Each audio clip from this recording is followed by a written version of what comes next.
Hi everyone, it's Ren. You might know my name by now, and today I would like to talk to you about the importance of taking your time when you engage with a piece of dense and profound writing. It could be philosophy, which, as you know, is kind of my muse, but it could also be political theory. Say you want to explore the theory of like liberalism, you want to explore the theory of neo-realism, you want to explore the theory of, I don't know, like in social theory, you want to explore maybe like Marxism or a plethora of other social theories that are much more recent. Psychology, any of these things. If you have a particular interest and you'd like to know more, go to the YouTube channels, where you can be introduced to each of them separately in like 6-8 minutes. For example, a very well-known one that was mentioned on the forum I love, but I never actually mentioned in name. The School of Life is a great YouTube channel which will basically provide you with like videos on almost everything philosophical, everything political, almost everything psychological, moral, behavioral, anything, And it's very, very good. I have lots of friends who follow the channel, and I think it's fantastic that such an amazing channel, probably one of the best channels on YouTube, has such a large following. I think it has more than like 2 million followers, and it entirely deserves it.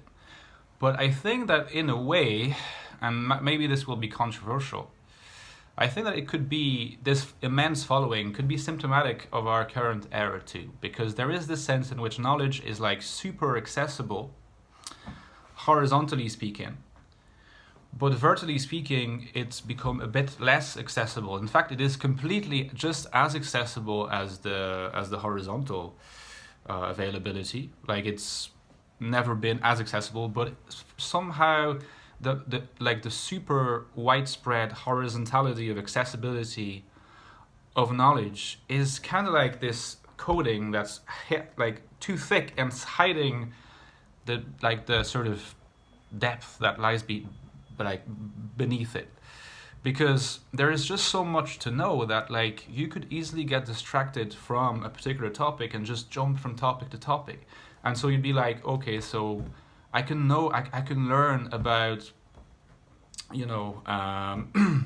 this particular political movement, and I can also later like learn more about philosophy, and maybe tomorrow I can explore history, and it's very symptomatic, I think, of our era, because you have accessibility to a lot of this material. It probably also is made so that like it can be consumed by people who are working, people who are otherwise busy, and again, it's really, really good. But it always has this danger, which is a danger that ultimately comes from like yourself, which is to just be tempted to like explore all these videos and just stick to that, and always gets this kind of FOMO, the fear of missing out, like kind of moment where you're like, oh, but I also want to know about that, just to have like the rough sketch of it. Honestly, as somebody who has spent a lot of time studying various things, philosophical, but also political and other, usually just theoretical stuff is my stuff. I used to sort of fall into this trap a little bit. I particularly was falling into this trap like when I was doing my doctorate, and a little bit after that. Like I've been focusing on a single subject for so long that I just had this thirst for reading lots of different textbooks on various like things like philosophy and politics, literature, these things. I even like read the history of the world. The thing is, it doesn't actually stick in your memory. I don't know if you've noticed that, but like the only way that you can really have a clear understanding of an author, of a theory, of anything, an understanding such that it will stick to you, and that like 20 years down the line you'll be able to explain what it is to a newcomer. You need to do more than just like read, or worse, be contented with like watching a video that's 6 minutes. I'm not saying that like you should have it as your goal to have like a solid understanding of everything. I'm just saying that if that's your ambition, I think that unless you're like a particular kind of genius, it will be hard to do that for a lot of different subjects. It's better to invest more time. Dig into actual books, read. Do not content yourself with watching videos. And when you read, try to read things that are more than a 4-page article. These things are extremely useful as gateways, and they kind of give you the keys to being able to understand the longer pieces until you can then get to an even longer piece, and that logic you might see reflected in my videos about philosophy and how to begin learning it, where I try to give you advice about philosophy that applies to anything that is theoretically dense, fascinating, but in order to really understand it, you need to read. And why do you need to read it is because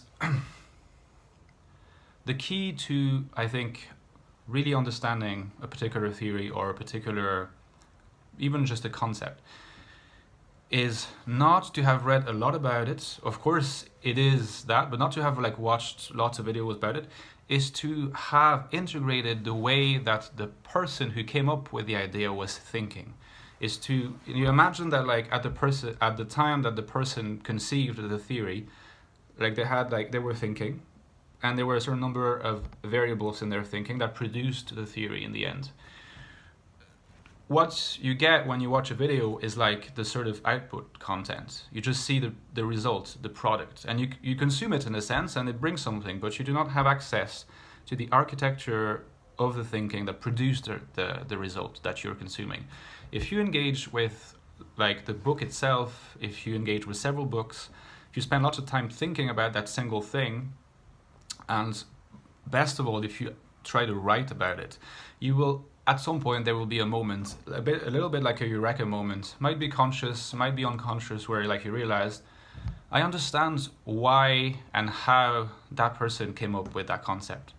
So instead of collecting the sort of fruits that a particular machine is producing by kind of maybe grabbing them from trees and putting them into your hands, you're actually looking inside the framework of the machine, which is the philosopher's brain, really, the philosopher's mind rather, or the historian's mind, or the political theorist's mind, and that is just so essential, because once that clicks, honestly, you could in theory just never go back to the topic. It will be in your mind, and you'll be able to explain it with your own words. There will always be some kind of subjective tinge to how you explain it, but you'll have reached that moment. But to do that, you really just need to go beyond the videos. You need to read, spend time reading, immerse yourself in the thinking, even though you're not realizing it.